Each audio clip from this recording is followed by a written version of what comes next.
നമസ്കാരം. Chief editors കോളത്തിലേക്ക് സ്വാഗതം. നമ്മുടെ കേരളത്തിലെ റോഡുകൾ ഇനി മുതൽ ക്യാമറ നിരീക്ഷണത്തിലായിരിക്കും. വെറും ക്യാമറകളല്ല, AI ക്യാമറകൾ, അതായത് ആർട്ടിഫിഷ്യൽ ഇൻ്റലിജൻസ് ക്യാമറകൾ.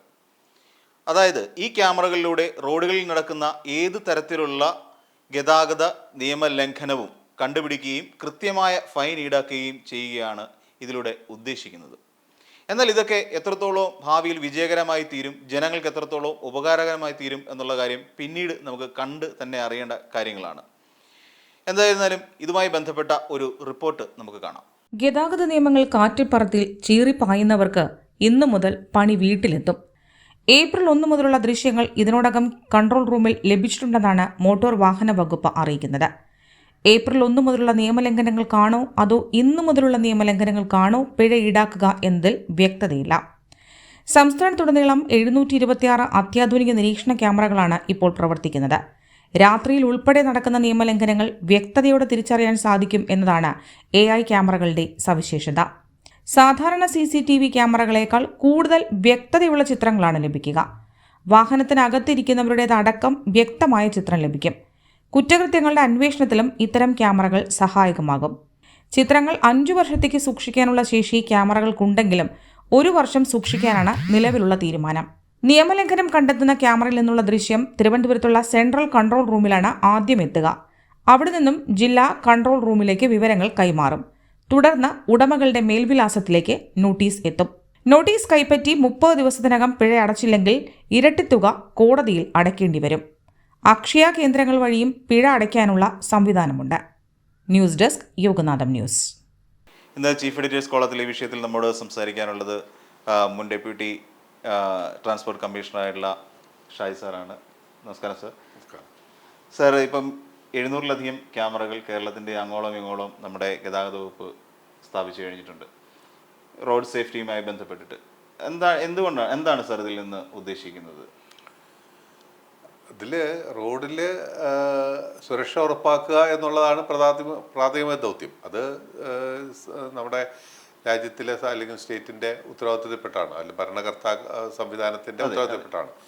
അപ്പോൾ അതിന് ആധുനിക മാർഗങ്ങൾ സ്വീകരിച്ചു എന്നുള്ളതാണ്. ഇപ്പോൾ ഇതിൽ പുതുതായിട്ടൊന്നുമില്ല. ടെക്നോളജിക്കനുസരിച്ച് ഇതിൽ കൂടുതൽ സംവിധാനങ്ങൾ ഒരുക്കിയെന്ന് മാത്രമേ ഉള്ളൂ. ഇതെല്ലാം വർഷങ്ങളായിട്ട് ചെയ്തു വരുന്ന കാര്യങ്ങളാണ്. അപ്പോൾ അതിൻ്റെ ഒരു ചെറിയൊരു ഹിസ്റ്ററി പറഞ്ഞു കഴിയുമ്പോൾ കുറച്ചുണ്ട്. അതായത് നമ്മുടെ യുണൈറ്റഡ് നേഷൻസിൻ്റെ WHO ഈ പറയുന്ന വികസിച്ചുകൊണ്ടിരിക്കുന്ന രാജ്യങ്ങളിൽ അപകട നിരക്ക് അതിഭീകരമായിട്ട് വർദ്ധിക്കുന്ന കണ്ടപ്പോൾ അതിനെ നിയന്ത്രിക്കാനായിട്ട് അവർ കുറേ നിയമങ്ങളും നിർദ്ദേശങ്ങളും വെച്ചു. അത് അവർ പാസ്സാക്കി കഴിഞ്ഞ് കഴിയുമ്പോഴത്തേക്കും അതിൻ്റെ പാർട്ടിസിപ്പേറ്റിംഗ് സ്റ്റേറ്റുകൾ, രാജ്യങ്ങൾക്ക് അതിൽ അവർ പറയുന്ന നിർദ്ദേശങ്ങൾ അനുസരിച്ചുള്ള നടപടി എടുത്തേ പറ്റൂ. അപ്പോൾ അതിൻ്റെ ലക്ഷ്യം എന്ന് വെച്ചാൽ 50%, 10 വർഷം കൊണ്ട് 50% റോഡപകടങ്ങൾ കുറയ്ക്കുക എന്നുള്ളതായിരുന്നു. അപ്പോൾ ആ ഇനത്തിലുണ്ടാകുന്ന പലതരത്തിലുള്ള മൾട്ടിപ്പിൾ ആയിട്ടുള്ള നഷ്ടങ്ങൾ പരിഹരിക്കുക. മനുഷ്യന്റെ ജീവന് വിലയിടാൻ പറ്റൂല. അപ്പൊ അതുകൊണ്ട് മനുഷ്യന്റെ അല്ല, ഒരു ജീവനും വിലയിടാൻ പറ്റില്ല. അപ്പൊ ആ വില അതല്ലാത്തുള്ള ഒരു കുറേ അധികം ബാധ്യതകൾ വരും. അപ്പൊ അത് കുറയ്ക്കുമ്പോൾ തന്നെ സ്റ്റേറ്റിന്റെ മറ്റ് വികസനത്തിന് വേണ്ടി മാറ്റിയിരിക്കുന്ന പണം ഇങ്ങനെയുള്ള കാര്യങ്ങൾക്ക് ചിലവായി പോകുന്നതിന് പകരമായിട്ട് ആ വികസനത്തിന് വേണ്ടി ഉപയോഗിക്കാൻ പറ്റും എന്നുള്ള ഒരു ലക്ഷ്യമാണ്. അപ്പോൾ അതിന് കുറേ നിർദ്ദേശങ്ങൾ വരും. അത് ഇന്ത്യയിൽ ആദ്യമായിട്ട് ഏറ്റെടുത്ത സംസ്ഥാനം 2010 കേരളമാണ്. അപ്പോൾ അത് നടപ്പാക്കുമ്പോൾ 10 വർഷം കൊണ്ട് കുറയ്ക്കാന്നുള്ളത് അപ്പോൾ ലക്ഷ്യത്തിൻ്റെ അടുത്തുവരെ നമ്മൾ എത്തിയതാണ്. അപ്പോൾ 2019-20 കാലഘട്ടത്തിലാണ് കോവിഡ് വന്നതിന് ശേഷമുള്ള കാലങ്ങൾ വേണം. അപ്പോൾ എത്തിയതിനപ്പോൾ നമ്മൾ എടുത്ത ദൗത്യം എന്ന് പറയുന്നത് കുറേ നിർദ്ദേശങ്ങൾ തന്നു. സംസ്ഥാനം ഏറ്റെടുത്ത കാര്യങ്ങൾ ബോധവൽക്കരണവും പരിശീലനമായിരുന്നു. അവർ പറഞ്ഞ പല കാര്യങ്ങൾ പറഞ്ഞിട്ടുണ്ട്. അതിലേറ്റവും നമുക്ക് ഉചിതമായിട്ട് ഫസ്റ്റ് സ്റ്റെപ്പ് ആളുകളെ ഇത് അറിയിക്കുക, പഠിപ്പിക്കുക, ആ കാര്യങ്ങളായിരുന്നു. അപ്പോൾ അതാണ് നമ്മൾ സ്റ്റേറ്റ് എടുത്തത്. അത് ഞങ്ങൾ സക്സസ് ആയിട്ട് ചെയ്യുകയും ചെയ്തു 10 വർഷം കൊണ്ട്. അപ്പോൾ അതിൻ്റെ ഫലം അനുഭവിച്ച് തുടങ്ങിയ കാലഘട്ടത്തിലാണ് അപ്പോൾ അതിനൊപ്പം തന്നെ വരുന്നു നിയമങ്ങൾക്ക് മാറ്റം ഉണ്ടാവണമെന്ന് പറയും. അതെടുത്തത് കേന്ദ്രമാണ്. കാരണം ഈ മോട്ടോർ വാഹന നിയമത്തിൻ്റെ എല്ലാം പാർലമെൻറ്റ് പാസ്സാക്കില്ല, പാർലമെൻറ്റിൻ്റെ കൺട്രോൾ. അപ്പോൾ പാർലമെൻറ്റ് അവിടെ പുതിയ നമ്മുടെ ഗവൺമെൻറ് വന്നു കഴിയുമ്പോഴത്തേക്കും അതൊരു ദൗത്യമായിട്ട് തന്നെ എടുത്തു. കാരണം ഈ ഒരു ഒരു ഒരു സ്പേസ്ഡ് മാനർ, അതായത് സാമട്ടിൽ പോയി കിട്ടുന്ന കാര്യങ്ങളെ കുറച്ചും കൂടി കുറച്ചുകൂടെ ഫാസ്റ്റ് ആക്കിയിട്ട് ഗവൺമെന്റ് എടുത്തിട്ട് നിയമം. അപ്പോൾ അതിനു വേണ്ടിയുള്ള സ്റ്റേറ്റുകളിൽ കിടന്നിട്ട് ചർച്ചകൾ തന്നു. എല്ലാ സ്റ്റേറ്റിലെ പല തരത്തിലിരുന്ന് ഇതെന്തൊക്കെ ഉണ്ട്. നല്ലൊരു ശതമാനം കേരളത്തിന്റെ നിർദ്ദേശങ്ങൾ അതിൽ അഡോപ്റ്റ് ചെയ്തതാണ് ഏറ്റവും ഉചിതമായിട്ടുള്ള കാര്യം. കാരണം ഞാൻ അതിന്റെ പാർട്ടിന്റെ ഭാഗമായിട്ട് ഈ ചർച്ചകളിലെല്ലാം പങ്കെടുക്കും. അത് ഓർഗനൈസ് ചെയ്യാൻ നടന്നു. സദേൺ മിനിസ്റ്റേഴ്സിന്റെ സ്റ്റേറ്റ് പല ഇതിലും നമ്മൾ പാർട്ടായിട്ടുണ്ടായിരുന്നു. അപ്പോൾ അതുകൊണ്ട് അതെടുത്തപ്പോഴാണ് നിയമങ്ങളെല്ലാം മാറിയത്. അങ്ങനെയാണ് പിഴത്തുക കൂട്ടുകാരും കർശന നടപടി എടുക്കാനുള്ള കാര്യങ്ങളൊക്കെ കേന്ദ്ര ഗവൺമെന്റിന്റെ ഭാഗത്തു നിന്നും അതും നമ്മളിവിടെ അഡോപ്റ്റ് ചെയ്തു. അതിൻ്റെ അതപ്പം ആ കാലഘട്ടത്തിൽ നമ്മൾ സാങ്കേതിക വിദ്യയോട് ഉപയോഗിക്കാൻ പറഞ്ഞു. അപ്പോൾ അന്ന് അവൈലബിൾ ആയിട്ടുള്ള സാങ്കേതിക വിദ്യകൾ, ക്യാമറകൾ, മറ്റേ കാര്യങ്ങൾ വളരെ ചെറിയ തോതിൽ ജംഗ്ഷൻ ക്യാമറകൾ, സ്പീഡ് ക്യാമറകൾ, ലേസർ ഗണ്ണുകൾ, ഇങ്ങനെയുള്ള കാര്യങ്ങൾ ഉപയോഗിച്ച് നമ്മളതിനെ ഏറ്റെടുക്കുക ചെയ്തത്. പിന്നീട് കോവിഡ് വന്നു കഴിഞ്ഞപ്പോഴത്തേക്കും ഉണ്ടായ ഒരു പ്രശ്നം എന്ന് വെച്ച് കഴിഞ്ഞാൽ കോവിഡിന്റെ കാലഘട്ടത്തെ ആക്സിഡന്റ് വളരെ അതിന്റെ അനന്തരം കോവിഡിന്റെ ആ റിലാക്സേഷൻ മാറി കഴിഞ്ഞപ്പോൾ ഉണ്ടായെന്ന് വെച്ച് കഴിഞ്ഞാൽ ഈ സോഷ്യൽ ഡിസ്റ്റൻസ്, പബ്ലിക് ട്രാൻസ്പോർട്ട് എന്നുള്ള സംവിധാനം അങ്ങ് ക്ഷയിച്ചു പോയി എന്ന് പറഞ്ഞപ്പോഴത്തേക്കും ആളുകൾക്ക് ഭയമായി. ഈ കൂട്ടം ചേർന്ന് യാത്ര ചെയ്യാനും മറ്റെങ്കിലും ഭയം വന്നപ്പോഴേക്കും എന്ത് പറ്റി കഴിഞ്ഞാൽ സ്വന്തം വാഹനങ്ങൾ, സ്വകാര്യ വാഹനങ്ങൾക്ക് ഉണ്ട്. അതിനനുസരിച്ച് നമ്മുടെ ഇൻഫ്രാസ്ട്രക്ചറിൽ പെട്ടെന്നൊരു വ്യതിയാനം ഉണ്ടാക്കാൻ പറ്റില്ല. പക്ഷെ നടക്കുന്നുണ്ട്, ഇന്ത്യ മുഴുവനായിട്ട് നടക്കുന്നുണ്ട്. ഈ റോഡുകൾ വികസനം മറ്റേ നമുക്കിവിടെ പരിമിതികളുണ്ട്. നമ്മുടെ കേരള സ്റ്റേറ്റിൻ്റെ അതിൻ്റെ ഇഷ്ടം പോലെ പരിമിതികളുണ്ട്. കാരണം ഇതിൻ്റെ ഭൂപ്രകൃതി തന്നെ ഒരു ഏറ്റവും വലിയ പരിമിതിയാണ്. ഒരു സൈഡിലും മലയും ഒരു സൈഡ് കടലും കിടക്കുമ്പോൾ ഈ സ്ഥലത്തെ നമുക്ക് എന്തെങ്കിലും ഉണ്ടാക്കുള്ളൂ. പിന്നെ എല്ലാം തിക്ലി പോപ്പുലേറ്ററാണ്. നമ്മുടെ ഇത് ഒരു മൊത്തമായിട്ട് എടുത്താൽ തന്നെ ഒരു നഗരമാണ് കേരളം മൊത്തം. അപ്പോൾ അങ്ങനെയുള്ള സ്ഥലത്ത് ഉള്ള അവൈലബിൾ ഫെസിലിറ്റീസിനെ മാക്സിമം യൂട്ടിലൈസ് ചെയ്യുക. അതിനൊപ്പം തന്നെ കുറേ കാര്യങ്ങൾ അഡോപ്റ്റ് ചെയ്യുക എന്നുള്ളതാണ് ക്യാമറകൾ കൊണ്ടുവന്ന് വെച്ചത്. ആ ക്യാമറകളുടെ നിലവിൽ നമ്മൾ അന്ന് ക്യാമറ വെച്ചു. അതിൽ ആളുകൾ ഫൈൻ അടയ്ക്കുകയും അത് ക്യാമറ ഉള്ള കാര്യങ്ങൾ അതനുസരിച്ച് ബോധമായിട്ട് നടക്കുകയും ചെയ്യണം. ക്യാമറയുടെ അടുത്ത് വരുമ്പോൾ ആളുകൾ എന്ത് ചെയ്യും, മഞ്ഞരാവും. അത് കഴിയുമ്പോൾ പഴയ സ്പീഡിലേക്ക് ചെയ്യും. അപ്പോൾ അപ്പോഴേ അവിടെ ഒരു മാനുവൽ ഇൻ്റർവെൻഷൻ ഉണ്ടായിരുന്നു. ഈ എടുക്കുന്ന വീഡിയോസും ഇതിൻ്റെയും ഒരു ഓതൻറ്റിക്കേഷൻ കൊടുക്കുന്ന മാനുവൽ നമ്മൾ നോക്ക്. ചിലപ്പോൾ ഒരാൾ ഒഴിവാക്കണമെങ്കിൽ അതുണ്ട്. പക്ഷെ ഒഴിവാക്കുന്നത് ഡിലീറ്റ് ചെയ്ത് കളയാൻ പറ്റില്ല. സ്റ്റോർ ചെയ്ത സാധനത്തിന് ഡിലീറ്റ് ചെയ്യാൻ ആർക്കും അധികാരമില്ല. കാരണം അതിന് സോഫ്റ്റ്വെയർ എക്സ്പെർട്ട് വഴി മറ്റേ ഉള്ളൂ. പക്ഷെ അതിനുള്ള ഇതില്ല. അപ്പോൾ ഇത് മാറ്റിയിടാൻ പറ്റും നമുക്ക്. അത് ആ ഒഫൻസിൻ്റെ ഇതിലേക്ക് നിന്ന് മാറ്റില്ല. പക്ഷേ ഇപ്പോൾ എന്ന് വെച്ചാൽ അതല്ല, ഇതിന് ഫുൾ ആർട്ടിഫിഷ്യൽ ഇൻ്റലിജൻസ് എന്നുള്ള ആ ഒരു കൺസെപ്റ്റ് വെച്ചാൽ ഏതാണ് ഒഫൻസ് എന്ന് നിശ്ചയിച്ച് അതിനെ പഠിപ്പിച്ചു വച്ചിരിക്കുകയാണ്. അപ്പോൾ ആ ഇതിൽ വരുന്ന എല്ലാ വയലേഷൻസും ഒഫൻസായിട്ട് വരും. നിങ്ങൾ അതിൻ്റെ ഭാഗമായിട്ട് നമ്മൾ ആരെങ്കിലും ആ വയലേഷൻ നടന്നു കഴിഞ്ഞാൽ നമുക്ക് ഇമ്മീഡിയറ്റ് ആയിട്ട് ഇൻഫർമേഷൻ വരും. സെയിം ഡേ ഇൻഫർമേഷൻ വരും. ഇൻഫർമേഷൻ വന്നു കഴിഞ്ഞാൽ നമുക്ക് നമ്മൾ അബദ്ധം പറ്റിയെന്ന് നമുക്ക് ഉറപ്പുണ്ടെങ്കിൽ നമുക്കത് ഫൈൻ അടച്ച് അപ്പം തന്നെ ക്ലോസ് ചെയ്യാം. അതിനുള്ള ലിങ്ക് അടക്കം ആണ്. അതല്ല എന്നുണ്ടെങ്കിൽ നമുക്ക് ഇയാൾ റെസ്പോണ്ട് ചെയ്യുന്നില്ല എന്നുണ്ടെങ്കിൽ നമുക്ക് നോട്ടീസ് അയക്കും. നോട്ടീസ് അയച്ച് ഇൻഫർമേഷൻ ചിലപ്പോൾ നെറ്റ്വർക്കിൻ്റെ പ്രശ്നങ്ങൾ, മൊബൈലിൻ്റെ നെറ്റ്വർക്കുകളിൻ്റെ പ്രശ്നങ്ങളെല്ലാം കൊണ്ട് ചിലപ്പോൾ മെസ്സേജ് കിട്ടിയില്ല എന്ന് വരും. അപ്പോൾ നോട്ടീസ് വരുമ്പോൾ അപ്പോഴും ഓൺലൈനിൽ തന്നെ പേയ്മെൻറ്റ് നടത്തി ക്ലോസ് ചെയ്യാം നമ്മുടെ കയ്യിൽ ഒരു വയലേഷൻ ഉണ്ടെങ്കിൽ. ഇനി അതും വന്നില്ല എന്നുണ്ടെങ്കിൽ മാത്രമാണ് പ്രോസിക്യൂഷൻ നടപടിയിലും കോടതി നടപടികളിലേക്കും പോകുള്ളൂ. സർ, ഇതിനകത്ത് മറ്റൊരു കാര്യം കൂടി, ഇതിന് മുൻപ് നമ്മൾ ഈ സ്പീഡ് ക്യാമറകൾ നമ്മുടെ കേരളത്തിൻ്റെ വിവിധ ഭാഗങ്ങളിൽ സ്പീഡ് വയലേറ്റ് ചെയ്യുന്നതിനും ട്രാഫിക് സിഗ്നൽസ് വയലേറ്റ് ചെയ്യുന്നതിനും വേണ്ടിയിട്ട് വെച്ചിട്ടുണ്ടായിരുന്നു.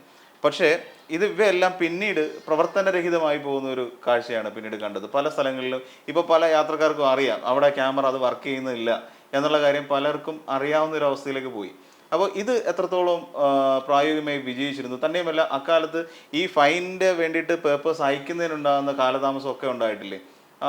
അതിന് എങ്ങനെയാണ് സർ? അല്ല, അതിൻ്റെ അതായത് ഇൻഫ്രാസ്ട്രക്ചറിൻ്റെ ഒരു പ്രശ്നമുണ്ട്. അപ്പോൾ ഇതിൽ ഈ ക്യാമറ ഫിറ്റ് ചെയ്യാനും അതിൻ്റെ മെയിൻ്റനൻസും അതിൻ്റെ ബാക്കിയുള്ള കാര്യങ്ങൾ എടുക്കാനായിട്ട് ഒന്ന് എയർടെൽ എന്ന് പറഞ്ഞൊരു കമ്പനിക്കാണ് ഒരു കുറച്ച് ട്രിവാൻഡ്രം സിറ്റിയിലെ കുറേ ഭാഗങ്ങൾ, ട്രിവാൻഡ്രം, കോഴിക്കോട്, കൊച്ചിയിലെ കുറച്ച് ഭാഗങ്ങളുണ്ടായിരുന്നു.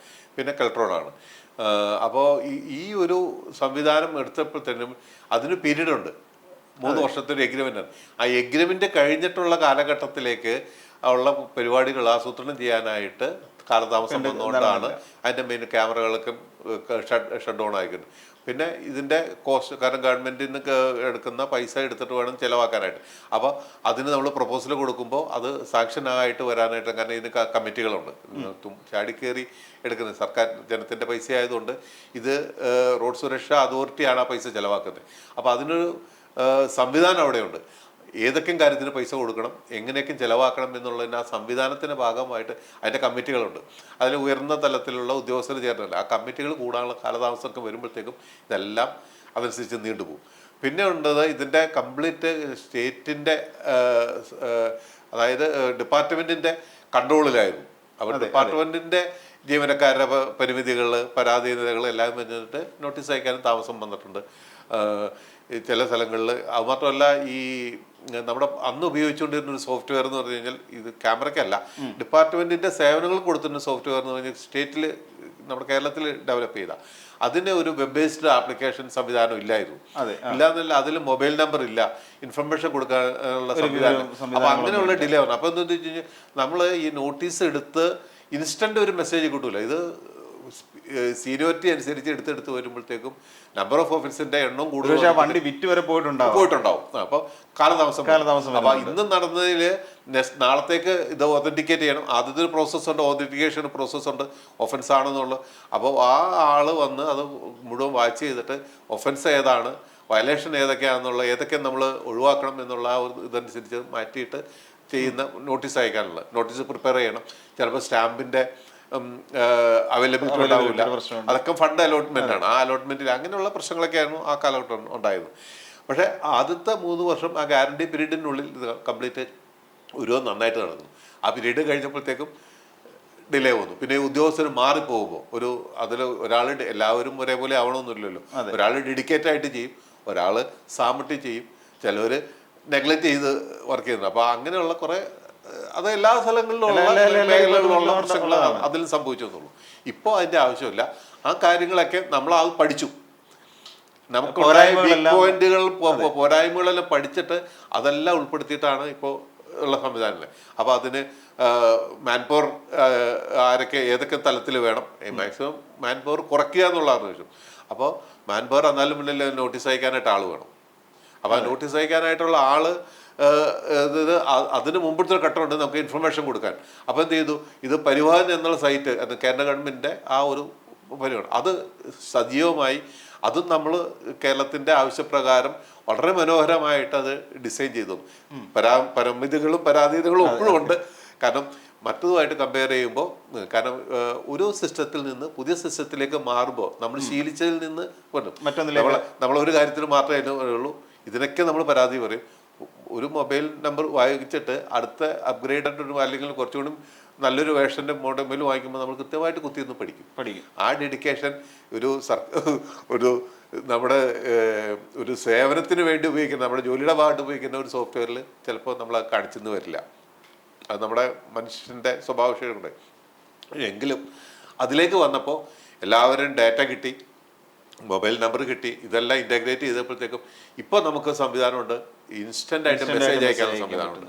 അപ്പോൾ നമ്മൾ കുറച്ചും കൂടി കാര്യക്ഷമമായി.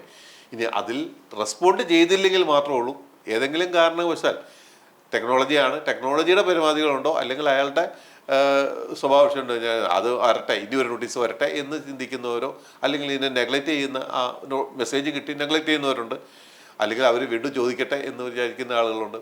അങ്ങനെയുള്ള ആൾക്ക് മാത്രമാണ് നമുക്ക് അടുത്ത ഒരു ബാധ്യത വരുന്നുള്ളൂ, അല്ലെങ്കിൽ ഒരു ജോലി ഭാരം വരുന്നുള്ളൂ. അപ്പോൾ നമ്മളൊരു മാൻ പവർ സംവിധാനം ഉണ്ടാക്കിയിട്ടുണ്ട്. അവർ ആ നോട്ടീസ് അടുത്ത് റെസ്പോണ്ട് ചെയ്യാത്ത ആളുകൾക്ക് നോട്ടീസ് അയക്കും. നോട്ടീസ് അയച്ചില്ലെങ്കിൽ ഇതിന് ഈ കോർട്ട് എന്നുള്ള സംവിധാനമുണ്ട്. ഓട്ടോമാറ്റിക്കായിട്ട് ആ പർട്ടിക്കുലർ പീരീഡ് റെസ്പോണ്ട് ചെയ്യെങ്കിൽ ഈ കോർട്ടിലേക്ക് പോകും. പിന്നെ നടക്കുന്ന മുഴുവൻ നമ്മുടെ കയ്യിലല്ല, ഡിപ്പാർട്ട്മെന്റ് കോടതി നടപടികളാണ്. അങ്ങനെ ആണ് ചെയ്തിരിക്കുന്നത്. സാർ, ഇപ്പം ഞാൻ പലപ്പോഴും ശ്രദ്ധിച്ചിട്ടുള്ളൊരു കാര്യമാണ്, നമ്മൾ ഇത്തരത്തിലുള്ള ക്യാമറകൾ, സ്പീഡ് ഗവേണൻസിന് വേണ്ടിയിട്ട് പല ക്യാമറകൾ വെച്ചിട്ടുണ്ട്, ഈ സിഗ്നൽ വയലേഷന് വേണ്ടിയിട്ട്. പക്ഷേ എനിക്ക് തോന്നിയിട്ടുള്ളത്, നമ്മുടെ ഈ 2 വേ ആയിട്ടുള്ള പല സ്ഥലങ്ങളിലും, ഇപ്പം നാഷണൽ ഹൈവേയുടെ പല സ്ഥലങ്ങളിലും വെച്ചിട്ടുള്ളതിലൊന്നും അവിടെ ഉണ്ട് എന്നൊരു വാർണിംഗ് പലപ്പോഴും കൊടുത്തു കണ്ടിട്ടില്ല. ഇത് നേരത്തെ മുതൽ തുടങ്ങുന്ന ഒരു ആശയമാണ്. പലപ്പോഴും പല ഒഴിഞ്ഞ പ്രദേശങ്ങളിലും പെട്ടെന്ന് കണ്ണിൽപ്പെടാത്ത ഭാഗങ്ങളിലുമൊക്കെയാണ് ഈ ക്യാമറകൾ പലപ്പോഴും പ്ലേസ് ചെയ്തിരുന്നത്. അപ്പോൾ അതിൻ്റെ ഇടയ്ക്ക് ഉയർന്നൊരു ആക്ഷേപം, ഇത് വെറുതെ സ്പീഡ് ഗവേണൻസ് എന്ന് പറയുന്ന ഒരു സംവിധാനത്തിന് വേണ്ടിയിട്ടല്ല, ഇത് വെറുതെ സർക്കാർ ഫൈൻ അടിക്കാൻ വേണ്ടി ഉണ്ടാക്കി വെച്ചിരിക്കുന്ന അതാണ് ഈ ക്യാമറകൾ. കാര്യം അവർക്കൊരു മുന്നറിയിപ്പ് കൊടുത്താൽ ഒരു 100 മീറ്ററിന് മുന്നേ വെച്ചിട്ട് ഇങ്ങനെ 100 മീറ്റർ നമ്മൾ പെട്രോൾ പമ്പിൻ്റെയൊക്കെ കാണാറുള്ളത് പോലെ സ്പീഡ് ഇത് നിങ്ങൾ സർവൈലൻസിലാണ് എന്നുള്ള ഒരു വാണിംഗ് കൊടുത്താൽ ഒരു പക്ഷേ അത് ഫലപ്രദമായി ഉപയോഗിക്കാൻ കഴിയുമായിരുന്നില്ലേ സാർ? അതൊരു ഫൈനിന് വേണ്ടി മാത്രമായി ചുരുങ്ങിപ്പോയി എന്നൊരു പരാതി പലയിടത്തുനിന്ന് ഉയർന്നു വന്നിട്ടുണ്ട്. ഇത് നമ്മൾ വണ്ടി ഓടിച്ചുകൊണ്ട് പോകുമ്പോൾ ഈ നമ്മളുടെ ആ മനസ്സിൻ്റെ ഇതനുസരിച്ചിരിക്കും ഏത് കാര്യത്തിന്. നമ്മളിപ്പോൾ ഒരു കാര്യം കേൾക്കുമ്പോൾ തന്നെ അല്ലെങ്കിൽ ക്ലാസ്സിൽ ഇരിക്കുമ്പോൾ തന്നെ അയാളുടെ പ്രായത്തിൻ്റെ അനുസരിച്ചാണ് നിൽക്കുന്നത്. അതെ, അങ്ങനെ. അപ്പോൾ നമ്മൾ വണ്ടി ഓടിച്ചുകൊണ്ട് പോകുമ്പോൾ ചിലപ്പോൾ ഇത് കാണണമെന്നില്ല. ഇപ്പം തന്നെ നമ്മൾ ഒത്തിരി സൈനേജും മറ്റു കാര്യങ്ങളുണ്ട്. അതൊക്കെ എത്ര പേര് അത് കണ്ട് അതനുസരിച്ച് പ്രവർത്തിക്കുന്നതില്ല. പക്ഷേ ആ ഒരു സംവിധാനം നല്ലത് തന്നെ. പക്ഷേ അതില്ലാത്തത് തന്നെ. നമ്മുടെ ഒരു ആക്ഷേപം എന്തായിരുന്നു? മറഞ്ഞു തിരുന്ന പോലീസുകാർ വണ്ടി പിടിക്കുന്നു, വളവുകളിൽ പിടിക്കുന്നു. അപ്പോൾ അതൊക്കെ ഇവിടെ മാറുകയാണ്. അപ്പോൾ നമ്മൾ വളവിലല്ല ക്യാമറ വെച്ചിരിക്കുന്നത്. പണ്ട് വെച്ചിരിക്കുന്ന ക്യാമറയിലൊക്കെ റോഡിന് ഇപ്പോൾ റോഡിന്റെ കുറുകെ വെച്ചിരിക്കുന്നത്. വളരെ ദൂരെ തന്നെ ഈ സാധനം കാണാൻ പറ്റും. അപ്പോൾ ഒരു ബോർഡ് വെച്ച് കാണുന്നതിനേക്കാൾ വ്യക്തമായിട്ട് നേരത്തെ വിസിബിലിറ്റി ഇല്ലായിരുന്നു സാർ. നേരത്തെ ശരിയാണ്. അപ്പൊ ഇപ്പോൾ വന്നിരിക്കുന്ന ക്യാമറകളെല്ലാം ഒരു കാൻലിവറായിട്ട് നിൽക്കുന്ന ഒരു ബാറിലാണ് നിൽക്കുന്നത്. വളരെ ദൂരെ തന്നെ നമുക്ക് കാണാൻ പറ്റും. നമ്മൾ സിഗ്നൽ ലൈറ്റുകൾ കാണുന്ന മാതിരി തന്നെ നമുക്ക് ഇതിനെ ഐഡന്റിഫൈ ചെയ്യാൻ പറ്റും. അപ്പോൾ ആ ഭാഗവും കവർ ചെയ്തിട്ടുണ്ട്. അപ്പോൾ സാർ ഇന്ന് മുതൽ അത് പ്രാവർത്തികമാക്കുമെന്ന് തന്നെയായിരുന്നു പറഞ്ഞത്. പക്ഷേ ഒരു മാസം കൂടി അതിനൊരു ഇളവ് കൊടുത്തൊരു ബോധവൽക്കരണത്തിലേക്ക് പോകുന്ന ഒരു സ്ഥിതി. ഏതൊക്കെ രീതിയിലാണ് ബോധവൽക്കരണം നടത്താൻ ഉദ്ദേശിക്കുന്നത് ഈ ഒരു സിസ്റ്റം കൊണ്ടുവരുന്നതിന് മുമ്പായി? ഇതിപ്പോൾ നമ്മൾ ഇപ്പോൾ ആളുകൾ കൂടുതലും പത്രം വായിക്കുന്ന ആളുകൾ തികട ഇഷ്ടമുണ്ട്. പക്ഷെ പത്രം വായിച്ചാൽ തന്നെ അതിൻ്റെ അനുസരിച്ച് ചില ഇപ്പം എൻ്റെ പ്രായത്തിലേക്ക് ആയതുകൊണ്ട് നമ്മൾ ചിലപ്പോൾ ശീലം വെച്ചിട്ട് എൻ്റെ മക്കൾ രണ്ടുപേരും ഉണ്ട് പത്രം വായിക്കണം. ഞാൻ കണ്ടിട്ടില്ല. വീട്ടിൽ പത്രം വരുന്നുണ്ട്. പക്ഷെ അവരത് നോക്കാറൊന്നുമില്ല. ചിലപ്പോൾ എടുത്ത് നോക്കും. അതൊക്കെ കൊണ്ട് ആളുകളെ കൊണ്ട് പരസ്യമാണെങ്കിൽ കാണും എന്നുള്ള ലെവലിലാണ്. ഇവരെല്ലാം കയ്യിൽ മൊബൈൽ ആണുള്ളത്. അപ്പോൾ അതുകൊണ്ട് സോഷ്യൽ മീഡിയയിലൂടെയാണ് നമ്മളിപ്പോൾ ചെയ്യുന്നത്. ഡിപ്പാർട്ട്മെൻറ്റിന് തന്നെ ഫേസ്ബുക്ക് പേജുണ്ട്, ഇൻസ്റ്റാഗ്രാം പേജുണ്ട്, യൂട്യൂബ് ചാനലുണ്ട്. അപ്പോൾ അതിൽ കൂടെ എല്ലാം നമ്മൾ കൊടുക്കുന്നുണ്ട്. ഞങ്ങൾ തന്നെ അത് മാക്സിമം ഷെയർ ചെയ്യുന്നുണ്ട്. അതാണ് ഒരു മാർഗം സ്വീകരിച്ചിരിക്കുന്നത് ആളുകൾക്ക്. അവർ പിന്നെ വെച്ചിട്ട് ഈ ഒരു സാവകാശം ഇവർക്ക് മെസ്സേജ് വരുന്നു ഈ ഒരു മാസം കൊണ്ട് വയലേഷൻ എല്ലാം റെക്കോർഡാണ്. വയലേഷൻ നമുക്ക് പക്ഷെ നമ്മൾ തീരുമാനിച്ചിരിക്കുന്ന ഇപ്പം ഇന്ന് മന്ത്രി പറഞ്ഞ ഒരു തീരുമാനം എന്ന് പറയുന്നത് ഞങ്ങൾ പിഴ ഈടാക്കുന്നില്ല, ഇൻഫർമേഷൻ കൊടുക്കുന്നുള്ളൂ. നിങ്ങളിങ്ങനെ വയലേഷൻ നടന്നിട്ടുണ്ട് എന്ന് പറഞ്ഞു. അപ്പോൾ ഒരു ബോധം വരുന്നത് എനിക്ക് നോട്ടീസ് വരും. ഇതിപ്പോൾ ഗ്രേസ് പീരീഡിൽ ഓടുവാണ്. അടുത്ത പ്രാവശ്യം ഇതായിരിക്കില്ല. ആ ഒരു ഇതിലാണ് ഇത് പറഞ്ഞത്. ഇന്ന് മന്ത്രി പറഞ്ഞത് അത് ഇന്നലത്തെ പല മാധ്യമങ്ങളിൽ കൂടെയുള്ള എല്ലാ ചർച്ചകളും മറ്റു കാര്യങ്ങളും അവരുടെ ആവശ്യങ്ങളും വെച്ചിട്ട് വെച്ചതായിരിക്കും. അപ്പോൾ ഇനി ബാക്കിയുള്ള കാര്യങ്ങളിലേക്ക് വരാം. അതിനു മുമ്പ് ഒരു ചെറിയ ഇടവേള.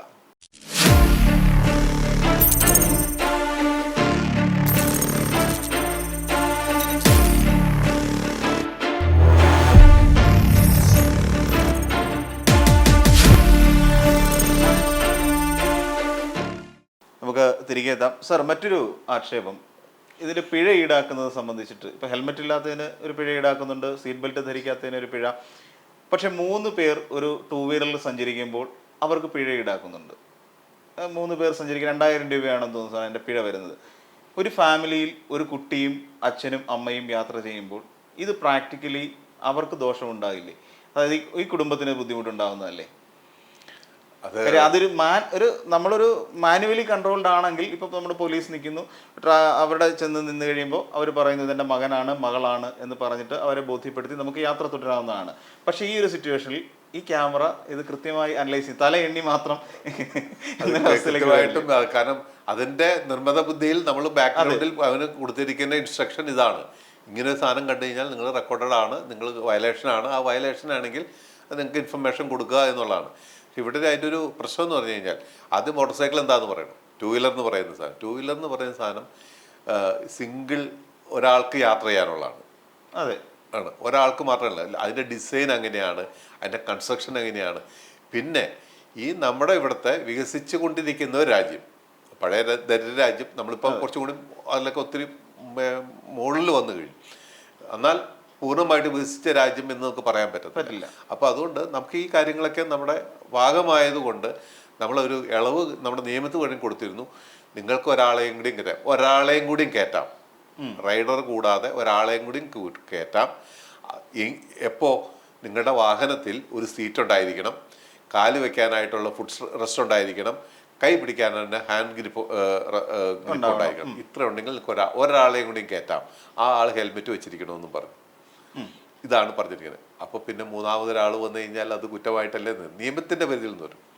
പിന്നെ നമ്മുടെ ഇവിടുത്തെ സാമൂഹിക അവസ്ഥ വെച്ച് പരിശോധിക്കുമ്പോൾ ഇതൊരു നമ്മൾ അതിന് ഇളവ് കൊടുത്തിരുന്നു. അതായത് പഴയ കാലങ്ങളിൽ നമ്മൾ റോഡിൽ നിന്ന് പരിശോധിക്കുമ്പോഴാണെങ്കിലും ഫാമിലി അല്ലേ പോട്ടെ എന്ന് പറയുന്ന ഒരു ഇതാണ്. അതൊരു ഔദാര്യമായിരുന്നു. നിയമത്തിന്റെ പരിധിയിലല്ല, ആ എൻഫോഴ്സ്മെന്റ് ചെയ്യുന്ന ഉദ്യോഗസ്ഥരുടെ ഭാഗത്തു നിന്ന് കിട്ടുന്ന നമ്മുടെ ആ വ്യവസ്ഥയുടെ ഭാഗമായിട്ട് നമ്മൾ കൊടുത്തൊരു ഔദാര്യമായിരുന്നു. ഇപ്പൊ അത് ഔദാര്യം അവകാശമാണെന്ന് ചോദിക്കാൻ നമുക്ക് ഒരു ഉത്തമ പൗരൻ എന്നതിൽ അവകാശമില്ല. പിന്നെ ഉള്ളത് നയമാണ്, പോളിസിയാണ്. അത് ഗവൺമെന്റ് എടുക്കേണ്ടതാണ്. എന്തെങ്കിലും വിട്ടുവീഴ്ച ചെയ്യണോ വേണ്ടോ, ഒഴിവ് കൊടുക്കണോ എന്നുള്ള നയം. അല്ല, അങ്ങനെ ഭാവിയിൽ ഒരു കാര്യം ഇല്ലാന്നുണ്ടെങ്കിൽ ഇപ്പം എല്ലാം നമുക്ക് അറിയാമല്ലോ സാർ, ഇടത്തരക്ക കുടുംബങ്ങളാണ്, മധ്യവർത്തി സമൂഹമാണ് നമ്മുടെ ഏറ്റവും കൂടുതലുള്ളത്. അപ്പോൾ അവർക്കൊക്കെ ഈ പറയുന്ന പോലെ കാറ് വാങ്ങാനോ ഒക്കെയുള്ള ഒരു 1 ലക്ഷം രൂപ കാർ കൊടുക്കുമെന്ന് പറഞ്ഞ് വന്ന കാറെല്ലാം പിന്നീട് അതിനൊക്കെ മേലേക്ക് പോകുന്ന അവസ്ഥ ആണ് കണ്ടത്. അപ്പം ഇത്തരം സാഹചര്യത്തിൽ ഇതിനെ എങ്ങനെ ഓവർകം ചെയ്യാൻ പറ്റുന്ന ഒരു കാര്യം, ഇപ്പോൾ ഒരു വണ്ടി ഓടിച്ചുകൊണ്ട് പോകുമ്പോൾ ബൈക്ക് ഓടിക്കില്ലല്ലോ, ഉണ്ട്. ബൈക്ക് ഓടിച്ചുകൊണ്ടിരിക്കുമ്പോൾ നമ്മുടെ ആ മാനസിക ടെൻഷൻ ഒന്ന് ആലോചിക്കാം. നമ്മൾ പ്രത്യേകിച്ച് നമ്മുടെ കേരളത്തിന്റെ റോഡ് നമ്മൾ ഓടിക്കുമ്പോൾ ടെൻഷൻ അത് വെച്ച് നോക്കുമ്പോൾ നമ്മൾ അതല്ലാത്ത മാർഗം സ്വീകരിക്കില്ല എന്നുള്ളത്. അപ്പോൾ അതിന് വേണ്ട പബ്ലിക് ട്രാൻസ്പോർട്ടാണ്. നമ്മുടെ പബ്ലിക് ട്രാൻസ്പോർട്ട് സിസ്റ്റം നശിച്ചു പോയി അല്ലെങ്കിൽ ക്ഷയിച്ചു പോയി എന്ന് പറയേണ്ടി വരും. അപ്പോൾ കോവിഡ് വന്നതിന് ശേഷം അത് വളരെ വിപുലമായിട്ട് നശിച്ചു പോയി എന്ന് പറഞ്ഞു, ശരിക്കും ഡിറ്റോറിയേറ്റ് ചെയ്യും. പക്ഷേ പഴയ കാലത്തിൽ അതിനെ പ്രൊട്ടക്റ്റ് ചെയ്തുകൊണ്ട് ആ സംവിധാനം ഒരുക്കാനായിട്ട് നമ്മുടെ ഇവിടുത്തെ ഭരണ സംവിധാനത്തിന് പരാജയപ്പെട്ടിട്ടുണ്ട്. അത് സത്യമാണ്. നമ്മൾ അതിനൊക്കെ ഞാൻ വടക്കൻ മേഖലകളിൽ ജോലി ചെയ്യുമ്പോഴത്തേക്ക് അവിടെ KSRTC ബസ്സില്ല, കൂടുതലും പ്രൈവറ്റ് ബസ് തരാം. പക്ഷെ അവരുടെ ഒരു പ്രവർത്തന ശൈലി കണ്ടെങ്കിൽ നമുക്ക് അവരോട് ഒരു സ്നേഹമല്ല വൈരാഗ്യം തോന്നിയിട്ടുണ്ട്. അന്ന് KSRTCക്ക് വേണ്ടി ഞങ്ങളൊക്കെ അവിടെ ഔദ്യോഗികമായിട്ടോ അല്ലാതെയും നമുക്ക് അവർ പ്രവർത്തിച്ചിട്ടുണ്ട്. കാരണം വെച്ചാൽ ഒരു ബസ് അവിടെ ഉണ്ടായിരുന്നെങ്കിൽ അപൂർവമായിട്ടുണ്ട്. ആ അപൂർവമായിട്ട് ബസ്സിൻ്റെ മുടങ്ങാതിരിക്കാൻ എന്തൊക്കെ സംവിധാനം ചെയ്യുന്നു നമ്മൾ നോക്കേണ്ടതാണ്. അപ്പോൾ അതേപോലെയാണ് ട്രിവാൻഡ്രം സിറ്റിയുടെ അതല്ലോ പഴയ കാലങ്ങളിൽ ഇവിടെ പ്രൈവറ്റ് ബസ് ഇല്ലായിരുന്നു. എന്തുകൊണ്ടായിരുന്നു ഇവിടെ പ്രൈവറ്റ് ബസ് വരാനുള്ള കാരണം? അപ്പോൾ അവർക്കും അവരുടെ ഭാഗത്തും കുറേ പ്രശ്നങ്ങളുണ്ടായിരുന്നു. ഞാൻ പറയുന്നത് ജെന്യൂൻ ആയിട്ടുള്ള കാര്യമാണ്. അതായത് ഈ KSRTCയുടെ ആ ഒരു സംവിധാനത്തിൻ്റെ പറയുന്നു. ഇവിടെ അങ്ങനെ ഒരു സ്വകാര്യ മേഖലയും വേണം, മറ്റേ പബ്ലിക് സെക്ടറും വേണം. അത് രണ്ടും യോജിച്ച് പ്രവർത്തിക്കുന്നുണ്ട്. അല്ലെങ്കിൽ എന്ത് ചെയ്യുന്നില്ല, ഒരാൾക്ക് മൊണോപ്പൊളിയായിട്ട് എവിടെ ഉണ്ടെങ്കിലും മറ്റൊരാളെ ചൂഷണം ചെയ്യാനോ അല്ലെങ്കിൽ അവർക്ക് കിട്ടേണ്ട സേവനം, പ്രത്യേകിച്ച് സേവന മേഖലകളിൽ നമുക്ക് ഒരാളെ അമിതമായിട്ട് ആശ്രയിക്കേണ്ടി വരും. അപ്പോൾ അത് ഒഴിവാക്കിക്കൊണ്ട് ശക്തമായിട്ട് നിലനിർത്താനായിട്ട് അവിടെ നിൽക്കുന്നത് പാസഞ്ചർ യാത്രക്കാരൻ്റെ സൗകര്യത്തിന് മുൻതൂക്കം കൊടുത്തുകൊണ്ട് കാര്യങ്ങൾ നടത്താനാണ്. ഇവിടെ അതല്ല പലതും നടക്കുന്നത്. ചർച്ചയുടെ ഭാഗമാക്കാൻ എനിക്ക് ഒരു മോണോപ്പൊളിയുടെ ഭാഗമായിട്ടാണ് ശരിക്കും അത് പൊയ്ക്കൊണ്ടിരിക്കുന്നത്. അപ്പോൾ അതുകൊണ്ട് എന്ന് വെച്ച് കഴിഞ്ഞാൽ നമ്മൾ എന്തെങ്കിലും ഏതെല്ലാം മാർഗം പുതിയ ഉണ്ടാക്കണം. ഇപ്പോൾ പുതിയതായിട്ട് സിറ്റിയുടെ വളരെ പ്രകടമായ വ്യത്യാസം വന്നിട്ടുണ്ട്. ആ 10 രൂപ സർവീസ് അതെ, സിറ്റി സർവീസ് ഇപ്പോൾ ഓട്ടോറിക്ഷക്കാർക്ക് ഓട്ടം കുറവാണ്. അതെ, അങ്ങനെ ആക്ഷേപം വന്നിട്ടുണ്ട്. ഓട്ടോറിക്ഷക്കാർ ഓട്ടം എന്ന് വെച്ച് കഴിഞ്ഞാൽ ഇവിടെ 10-30,000 ഓട്ടോറിക്ഷ ഉണ്ടായിരുന്നു. അപ്പോൾ കുറേ എണ്ണം ഇവിടുന്ന് അവർ ആ മേഖലയിൽ വിട്ടു പോകുന്നുണ്ട്. ടാക്സി വളരെ ഇതായിട്ട് പോയിട്ടുണ്ട്, മാറിയിട്ടുണ്ട്. വളരെ കുറവാണ്. അപ്പോൾ ഇങ്ങനെയുള്ള വന്നു കഴിഞ്ഞപ്പോഴത്തേക്കും ഈ 10 രൂപ സർവീസ് വന്നു കഴിഞ്ഞപ്പോഴത്തേക്കും ആളുകൾക്ക് എവിടെ കയറിയാലും കൺവീനിയൻ്റ്, ഏത് മുടുക്കിൽ കൂടെ ഒരു വണ്ടി വരുന്നുണ്ട്. അപ്പോൾ ആ ലാസ്റ്റ് മൈൽ കണക്ടിവിറ്റി, ഇപ്പം ഞാൻ താമസിക്കുന്ന സ്ഥലത്ത് നിന്ന് എൻ്റെ വീട്ടിലേക്ക് എനിക്കൊരു ബസ് കിട്ടണമെങ്കിൽ ഏതെങ്കിലും 2 ദിശയിൽ 2.5 കിലോമീറ്റർ പോയാലേ പറ്റുള്ളൂ. പക്ഷേ അവിടെ വളരെ റിമോട്ട് ബസ് വന്നു കഴിഞ്ഞാൽ സത്യം പറഞ്ഞാൽ, പക്ഷേ ആ 2.5 കിലോമീറ്ററിൽ ഒരു ദിവസം 4 നേരം ബസ് വരുന്നുണ്ട്. അപ്പം ഞാൻ ആ 4 നേരം പിന്നെ ബസ്സിൻ്റെ ടൈം അത് പഞ്ചലാണെങ്കിൽ ഞാൻ അതേ ഉപയോഗിക്കുള്ളൂ. ഞാൻ അതനുസരിച്ച് എൻ്റെ ട്രാവലിംഗ് പ്ലാൻ അല്ല ഞാൻ ആ ബസ് വരുന്ന സമയത്ത് ഞാൻ എന്ത് കയറി പോകും. അപ്പോൾ അതൊക്കെയാണ് ചെയ്യേണ്ടത്. അല്ല സാർ, അതിനകത്ത് വേറൊരു പ്രശ്നം, ചില ഗ്രാമീണ മേഖലകളിൽ ഇപ്പം ഈ നമ്മുടെ AI ക്യാമറകൾ സ്ഥാപിച്ചിട്ടുണ്ട്. ആ ഭാഗങ്ങളിലുള്ളവരുടെ പ്രധാനമായിട്ടും പറയുന്ന ഒരു പരാതി എന്ന് വെച്ച് കഴിഞ്ഞാൽ അവർക്ക് ഒരു പ്രത്യേക സമയം കഴിഞ്ഞാൽ സിറ്റിയിൽ നിന്ന് നാട്ടിലേക്ക് കണക്ട് ചെയ്യുന്ന അല്ല ടൗണിൽ നിന്ന് നാട്ടിലേക്ക് കണക്ട് ചെയ്യുന്ന ബസ്സുകൾ നിർത്തും. അത് സ്വകാര്യ ബസ്സുകളാണെങ്കിലും KSRTC ആണെങ്കിലും രണ്ട് വണ്ടികളും അവരുടെ ഓട്ടം അവസാനിപ്പിക്കുകയാണ്. അപ്പോൾ അവസാനിപ്പിച്ച് കഴിഞ്ഞാൽ ഇതിന് ശേഷം ഇവർക്ക് ഇവരുടെ നാട്ടിലേക്ക് എത്താൻ വേറെ മാർഗ്ഗങ്ങളൊന്നുമില്ല എന്നുള്ളൊരവസ്ഥയിലേക്ക് വരും. അതുകൊണ്ട് കൂടുതൽ ഈ 2 വീലറിനെ ആശ്രയിക്കും സാധാരണക്കാർ, 2 വീലറിൽ പോയി വരുന്നു. അപ്പം ഇങ്ങനെ ഒരു സാഹചര്യം നിലനിൽക്കുകയും ചെയ്യുന്നുണ്ട്. അപ്പോൾ അതുകൊണ്ടാണ് ഇവരെ കൂടുതൽ ആശങ്കയിലേക്ക് ഈ ഏറ്റവും ഒടുവിലത്തെ തീരുമാനം എത്തിക്കുന്നത്. ഞാനും പറഞ്ഞത് തന്നെയാണ്. ഞാൻ ആ 4 ബസ് ഇല്ലാതാവുമ്പോഴുള്ള പ്രശ്നം ഞാൻ പറഞ്ഞില്ല. അപ്പോൾ ആ 4 ബസ്സിന് ഡിപ്പെൻഡ് ചെയ്താണ് ആ 2.5 കിലോമീറ്റർ ചുറ്റളവിൽ ആളുകൾ താമസിക്കുന്നത്. അപ്പം അതേപോലെ തന്നെ ഈ ഇത് ഞാൻ സിറ്റിയുടെ അകത്താണ് പറയുന്നത്. അപ്പോൾ ഗ്രാമീണങ്ങളിൽ കുറച്ചും കൂടി പരിതാപകരമായ അവസ്ഥയിലേക്ക്. അപ്പം നമ്മൾ കൺവീനിയന്റ് എന്നുള്ള ഒരു കൺസേൺ വെച്ച് കഴിഞ്ഞാൽ 2 വീലർ ആശ്രയിച്ചിട്ട് നമ്മൾ എന്ത് ചെയ്യും, ഏതായാലും ഇവിടെ വരെ വന്നില്ല, എന്നാൽ അവിടെ വരെ പോയിട്ട് വരാമെന്ന് വിചാരിക്കും. അപ്പോൾ അവിടെ ആ ഭാഗം കവർ ചെയ്യാനായിട്ടുള്ള last mile connectivity, first mile connectivity എന്ന് പറയുന്നത് ഞാൻ എവിടെ താമസിക്കുന്നോ അവിടെ നിന്ന് എനിക്ക് നിയറസ്റ്റ് സ്ഥലത്തേക്ക് വളരെ ഇതായിട്ട് എൻ്റെ ഒരു വാഹനം അല്ലെങ്കിൽ ഞാൻ ഒരു സ്വകാര്യ വാഹനത്തിനെ ആശ്രയിക്കാതെ ഒരു കണക്ടിവിറ്റി ഉണ്ടാക്കുക എന്നുള്ളതാണ് അതിൻ്റെ ലക്ഷ്യമുണ്ട്. അത് ഇതുവരെ ആയിട്ടില്ല എന്ന് വെച്ചാൽ ശ്രമിക്കുന്നുണ്ട്, വരുമായിരിക്കാം. ഇപ്പോഴത്തെ KSRTCയുടെ ഭാഗമായിട്ടെന്ന് പറഞ്ഞു കഴിഞ്ഞാൽ ഞാൻ അതിൻ്റെ ഒരു കാര്യം പറഞ്ഞു കഴിഞ്ഞാൽ ഞാൻ തമിഴ്നാട്ടിലാണ് പഠിച്ചത്. എൻ്റെ പഠനത്തിൻ്റെ ഭാഗമായിട്ട് ഒരു എലക്ടീവ് സബ്ജക്റ്റ് ട്രാൻസ്പോർട്ടേഷൻ ആയിരുന്നു. അപ്പോൾ ട്രാൻസ്പോർട്ടേഷൻ്റെ ഭാഗമായിട്ട് ഞാൻ ആ സബ്ജക്റ്റ് എടുത്തുകൊണ്ട് എനിക്കൊരു പല്ലവൻ ട്രാൻസ്പോർട്ടിൻ്റെ പ്രവർത്തനത്തിൽ ഇടപെടാൻ വേണ്ടിയാണ്. കാരണം ഞങ്ങൾക്ക് അവർ 10 പൈസ ചിലവില്ലാതെ ചെയ്ത്. കാരണം ഞങ്ങൾ കുട്ടികളെ കൊണ്ടുപോകുന്നത്, സ്റ്റുഡൻസിനെയാണ് കൊണ്ടുപോകുന്നത്. സ്റ്റുഡൻസിന് അവർ ട്രക്കർ വരും, ട്രക്കറിൽ ഞങ്ങൾ 5 സ്റ്റുഡൻസിനെ കയറ്റും, ഒരു 3 ഇൻസ്പെക്ടർമാരും കാണും. അത് ഒരു സെക്ഷനിൽ പോകും. ആ റൂട്ടിൽ പോയി കഴിഞ്ഞ് കഴിഞ്ഞാൽ ഏതെങ്കിലും ബസ് സ്റ്റോപ്പിലോ അവിടെ നിർത്തി കഴിഞ്ഞാൽ അവർ 3 പേര് ബസ്സിൻ്റെ ടിക്കറ്റ് കാര്യങ്ങൾ പരിശോധിക്കും. ഞങ്ങൾ 2 പേര് ബസ്സിൻ്റെ അകത്ത് കയറി പാസഞ്ചേഴ്സിൻ്റെ ഫീഡ്ബാക്ക് എടുക്കും. വെളിയിൽ നിൽക്കുന്ന ആളുകൾ, വെളിയിൽ ബസ് കയറാനും ഇറങ്ങാനും നിൽക്കുന്ന ആളുകളുടെ ഫീഡ്ബാക്ക്. അപ്പോൾ ഒരു ക്വസ്റ്റനെയറുണ്ട്, ഒരു 2-3 മിനിറ്റ് കൊണ്ട് നമുക്ക് ഫില്ല് ചെയ്യാൻ പറ്റും. അപ്പോൾ ഞങ്ങൾ 5 പേരുണ്ട്, 5 പേര് ഈ 3 മിനിറ്റ് കൊണ്ട് ഫില്ല് ചെയ്യുമ്പോഴത്തേക്കും ഒരാൾ ഒരു 3 എണ്ണം വെച്ച് കഴിഞ്ഞാൽ 15 ഫീഡ്ബാക്കായി. ഒരു 5 മിനിറ്റിനുള്ളിൽ ഒരു 15 പേരുടെ ഫീഡ്ബാക്ക് എടുത്തി. ഇങ്ങനെ ഞങ്ങളൊരു 5 ദിവസം ഞങ്ങൾ പോയി കഴിഞ്ഞിട്ട് ഇവരത് വെച്ചിട്ടാണ് അവർ അവലോകനം ചെയ്യുന്നത്. അവലോകനം ചെയ്തിട്ട് അവിടെ ഷെഡ്യൂൾ കൂട്ടണോ, നിങ്ങൾക്ക് ഇരുന്ന് യാത്ര ചെയ്യാൻ സൗകര്യമുണ്ടോ, ആ ചോദ്യത്തിന് എൻ്റെ ഓർമ്മയിൽ നിന്നാണ് പറയുന്നത്. ഇരുന്ന് യാത്ര ചെയ്യാൻ സൗകര്യമുണ്ടോ, ഷെഡ്യൂൾ കുറയ്ക്കണോ, ഇരുന്ന് യാത്ര ചെയ്യാൻ വരുന്നുണ്ടെങ്കിൽ അവർക്ക് ഷെഡ്യൂൾ ഒരെണ്ണം കുറച്ചാലും കുഴപ്പമില്ല. കാരണം വെച്ച് കഴിഞ്ഞാൽ ഉണ്ട് മറ്റ് ഞങ്ങൾ കുത്തി നിറഞ്ഞ് പോകേണ്ടി വരുവാണോ എന്ന് ചോദിക്കുമ്പോഴത്തേക്കും ഷെഡ്യൂൾ കൂട്ടണം. ഇവരനുസരിച്ച് പ്ലാൻ ചെയ്യും. അതാണ് ട്രാൻസ്പോർട്ടേഷൻ്റെ പ്ലാൻ.